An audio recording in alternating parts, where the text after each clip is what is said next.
Hey Peggy, would you mind stating your name and spelling your last name? I'm Peggy Pride, P-R-I-D-E. I taught here at SLUH from 1982 to 2008. And I shouldn't say just taught, I was here at SLUH, was part of the community. I've served many roles. I've loved the school. I had a kind of a different kind of beginning of being here, but I grew to love this school. My two sons attended this school and graduated. And so I was sorry to leave in 2008, but you know, life goes on and you have to decide when to leave it. Well, you know, you've already talked a little bit about your start with SLUH, but could you talk to basically your family's history with the school and the different positions you held a little bit? Well, first of all, I did not know what SLUH High was when I got, here's the story. I'm sitting on my porch in 1982. I have a 3-year-old and a 1-year-old, and I've had it with, filling the juice bottles. So I said to I'm sitting there reading the paper, and I see an ad. It's a blind ad. It said, send to box number such and such, accounting economics teacher needed. And so I sat down and typed with a typewriter a resume, and I didn't even tell my husband I did it, and so I sent it in. And so I got a call from Dr. James Robinson, and he says, Dr. James Robinson here, we want to interview you. And I said, well, who are you, and why do you want to interview me? Oh, I'm from SLUH High. You sent us a resume. Oh, okay. And he said, come over to the school and we'll talk to you. And I said, well, where is the school? Didn't even know that. And so I came, and the first thing he said to me was, he turned and he said, I've never interviewed a woman before. And I said, well, I won't hurt you. And so we proceeded to, walk the halls of the school and talk about what my qualifications were and what my intent was, and was I interested in a part-time job, and et cetera, where had I taught before, and I gave him all that information. And so he would point out to me the women on the faculty, which weren't very many, and then he introduced me to at that time, Father Dressel, and sent me on my merry way. Well, that was a Friday, and on Tuesday morning, I opened the Post-Dispatch and see Dr. Robinson found dead in his home, longtime teacher at SLUH High. So I gave it 2 weeks, and I called the school, and I said, are you still interviewing for that job? And they said, sure, so come over. And so I was interviewed by Art Zenzemeyer, who I believe you'll talk with later. He hired me, and the first time I walked into the office, my favorite history teachers were all there, the ones I learned to love because they were wonderful teachers, turned to me and said, oh, there she is. She's the one that killed Dr. Robinson. So that's my start at SLUH High. My family had no connection whatsoever to this school. My father and his family did grow up just right over here on Oakland Avenue on the other side of Kings Highway. And so they were close, but they never attended this school, he and his brothers. And so that I just came because there was a job for me. So eventually I became a history teacher. I became the economics teacher. I did accounting for a couple years. We dropped that course after a while. I was the computer fundamentals teacher one year.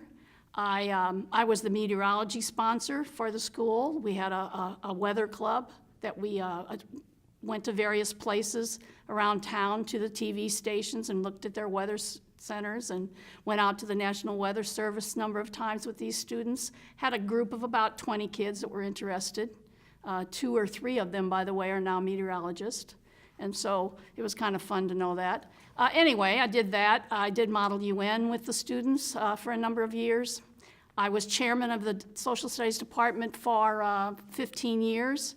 And that's about what I did. I became the AP economics teacher in 1990 or so. I became very active in the AP program. My students did well on the test, and so I got an invitation to be on the test development committee, served on the test development committee for 5 years. I was a reader for 15 years. So I really got active in that program, which made me a much better teacher. It gave me links because there wasn't anybody else in the school that was teaching economics. It was kind of like having someone who spoke your language when you would go to reading and things like that. So that's my start and where I am, where I started, and I said I finished in 2008. I guess this is kind of an open-ended question, but what made you stay? Well, the greatest joy of teaching is assembling the students in the classroom, closing the door, and just teaching, and just sharing and facilitating for those students. Teaching is, somebody said, it is a skill, but on the other hand, it's just showing them that you care about them, that you want them to be successful.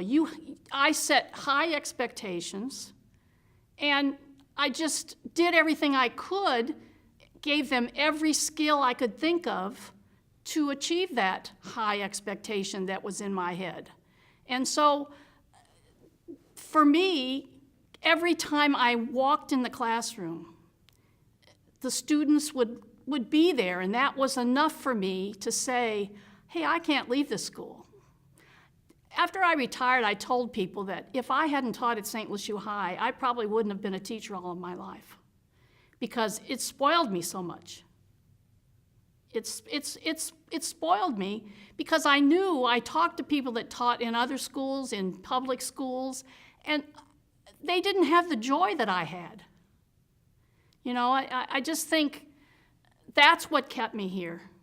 And that same attitude, that same way of doing things permeates through this faculty. There's no, I'm only speaking of the 26 years I was here, but today I went around the school and talked to people that I've remembered, I know, and I can still see it.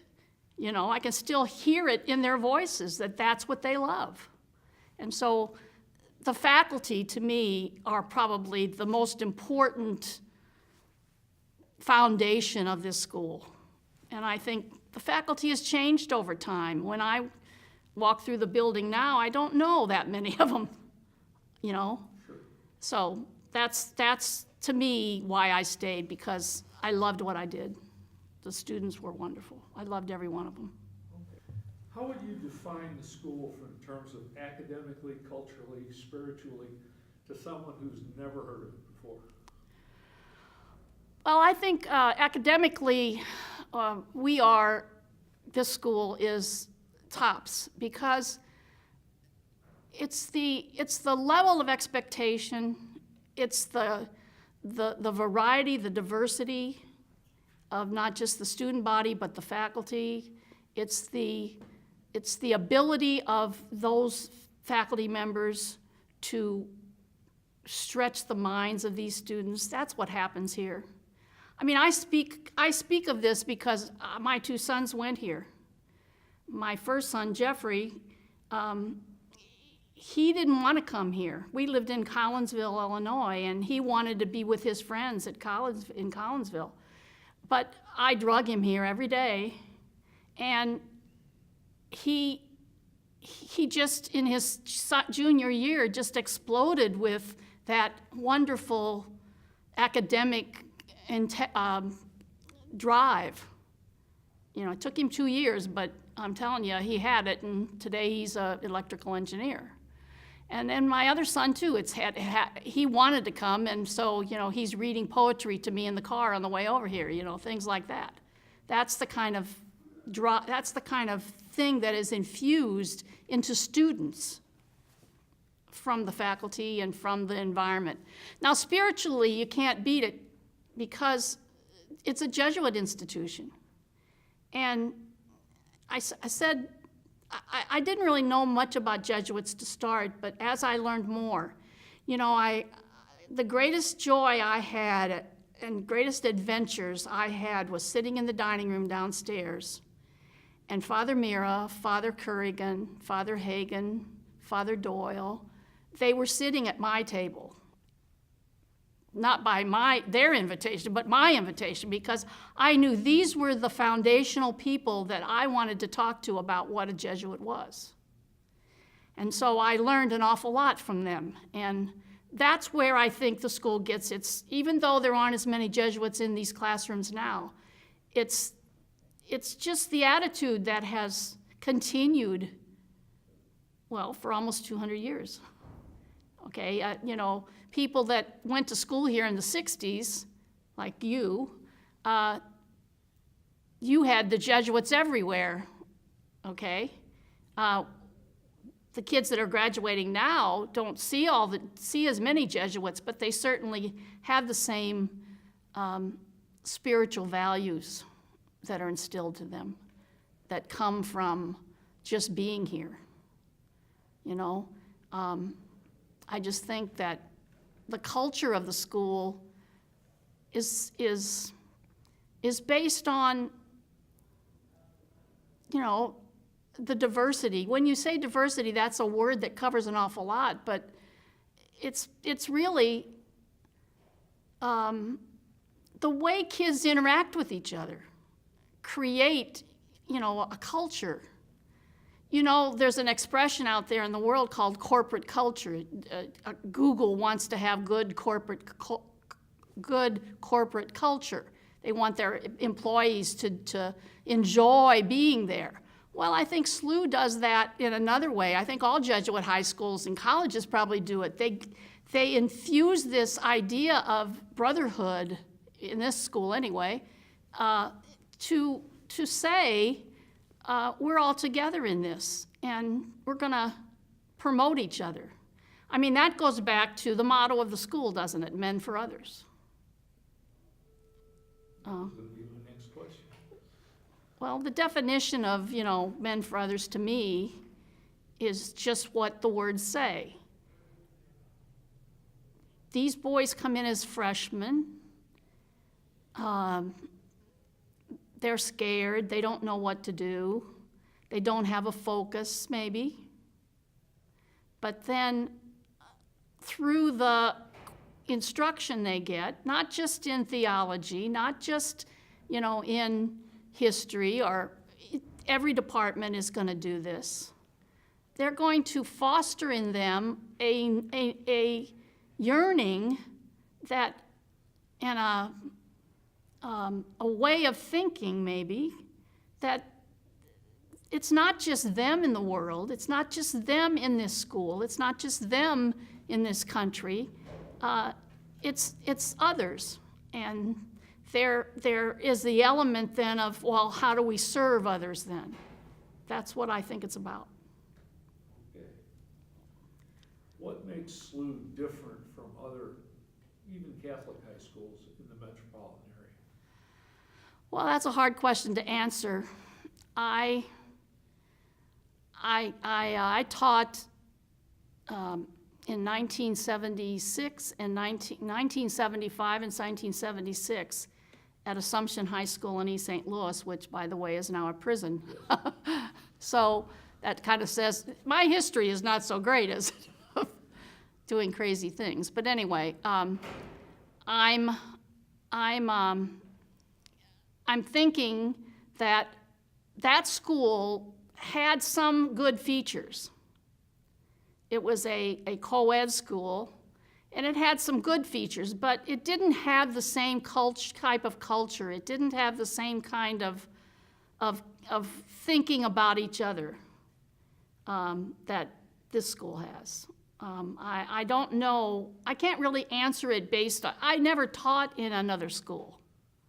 I taught between 1972 and 1974 at St. Paul's in Highland, which was another co-ed. That was a parish high school.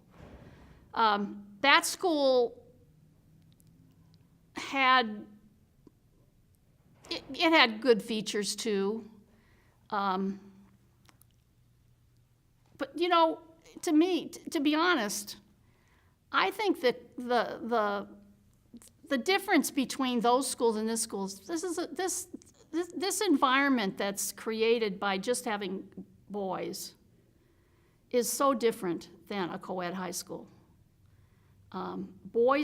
These boys are acting much, much differently. This past spring, I taught it, I was a teacher at the last minute for the last quarter of the year at Mary Institute Country Day, and it was a co-ed school. And those boys acted so differently than SLUH guys act, because those girls are sitting in the classroom with them. And so it just struck me, and I even told them, I said, you guys are so different. Boys act so different when they got girls in the room. And so I think that helps to create this environment I'm talking about. I really do. Although some people would say that you're not preparing these guys for later life because they're going to be with, you know, when my students would use words like, I would hear them say, well, my babe, you know, I'm going to take my babe to the show tonight. I would say, wait a minute, you know, you go to this all-boys school, and in another year, you're going to be on your way to college. You know, you're playing with the girls now. Wait till you meet the women who won't put up with that kind of stuff. I used to get emails from kids and say, Miss Pride, we've met them. So I don't know where that came from, but that's part of my story, I guess. Why do you think that SLUH seems to engender lifelong relationships among its grads? Well, you know, they develop this brotherhood, this commonality that they care about each other, and they have shared experiences that they remember. Both of my sons, some of their best friends are still SLUH graduates, guys they went to school with. I go to birthday parties at at my son's house for my grandchildren, and I meet 3 or 4 guys that I had, you know, and they were even in my classes, you know. So I just think it's because they have commonality, they have shared value. Okay. Shared experience. Who here at SLUH had the most lasting influence on you? Well, I have to answer that in 2 ways. Specifically, Art Zenzelmeyer, to me, was a great inspiration. When I was he was the assistant principal for academic, and when I was the department chairman, I would go into his office and just talk to him and figure things out. And, you know, I was the hysteric one, and he was the calm one. And he was the one that, you know, worked out the issues and helped me realize that those were the best solutions. And I appreciated that. Another person would be, I can't think of his name, Clark. Eric Clark. There had never been in my whole experience of education a better discipline principal or principal for students than he was. He was the most supportive kid. He was a support for every student here, and at the same time, he was supportive of the faculty. And that's a tough line to walk. And I appreciated everything he did. I had a particular issue with a student one time who was abusive language-wise to me, and so I kicked him out of the class and sent him over to Eric. And Eric said, well, we'll have to have a meeting. And so with his father, you can attend, you should attend. And I said, fine. So we walked in the room, and Eric introduced me to this kid's father. And this man said, first, no handshake, nothing, just said, well, she's a woman, no wonder he has trouble with her. Eric said, interview over.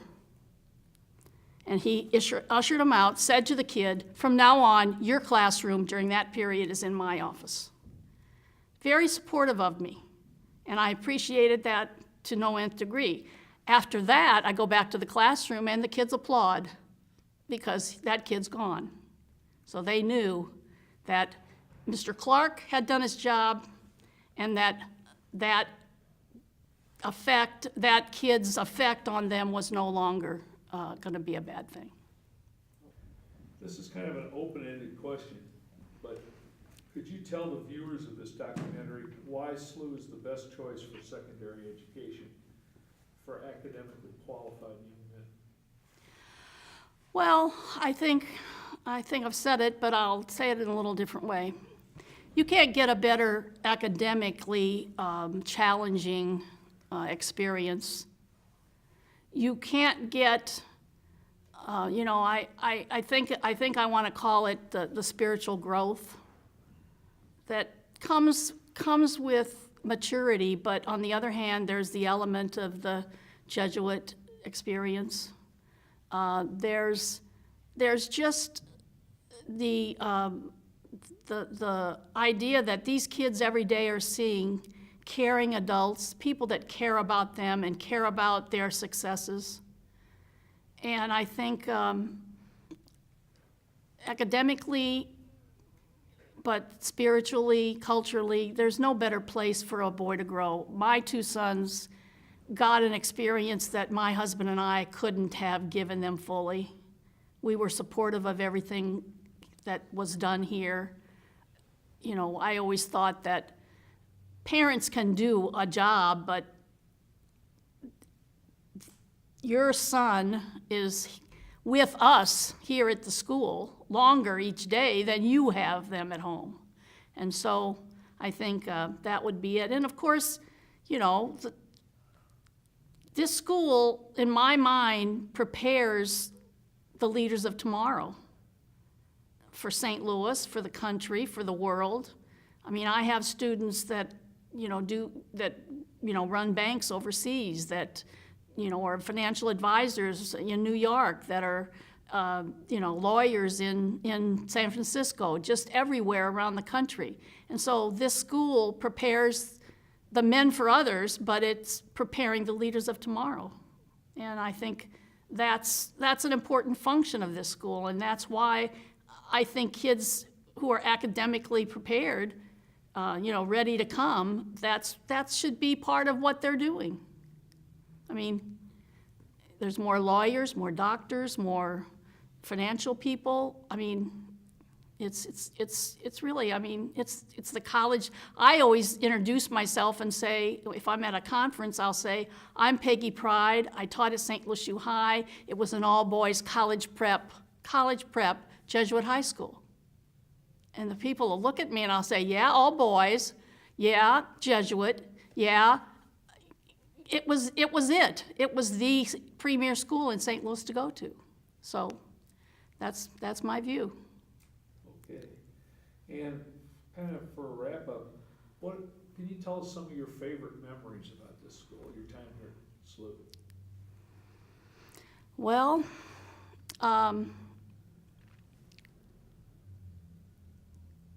let's start with what went on in the social studies department. You know, we shared an office. Dr. Monahan, Mr. Aylward, Dr. Miller, these are the people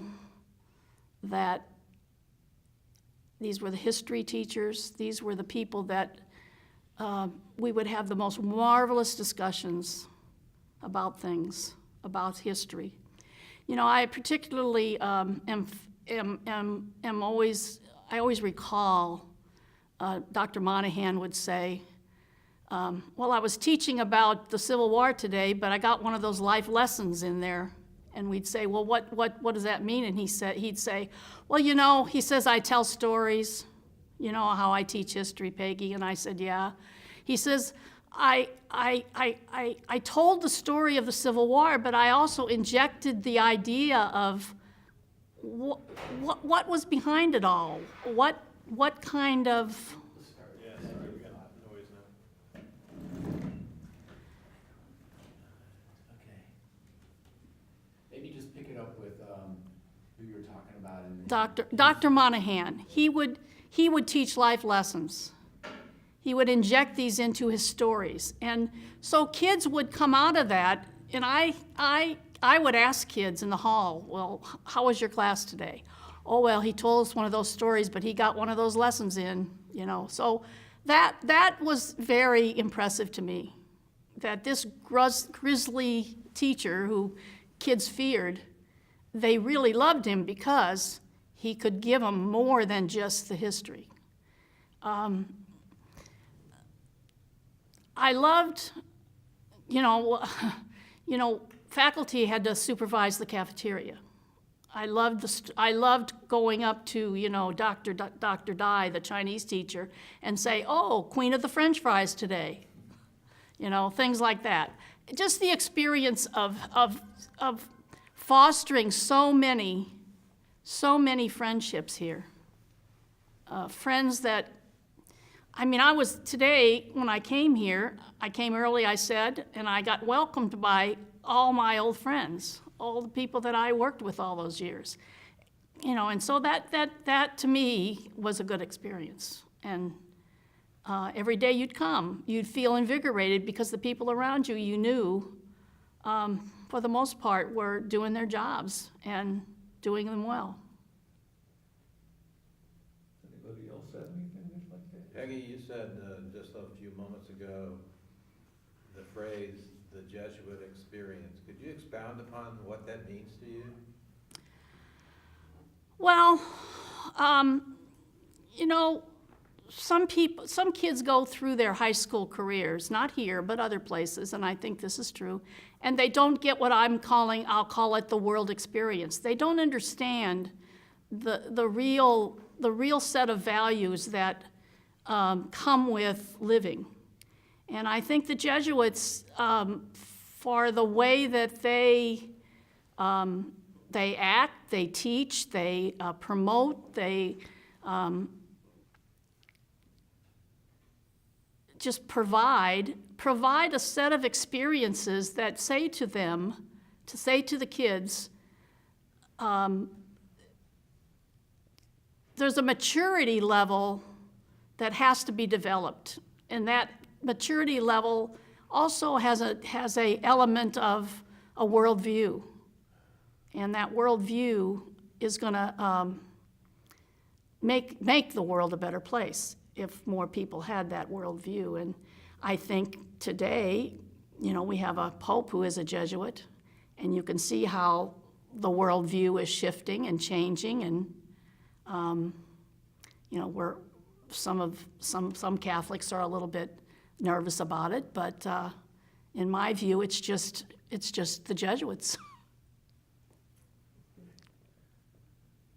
Do you have anything else you'd like to add?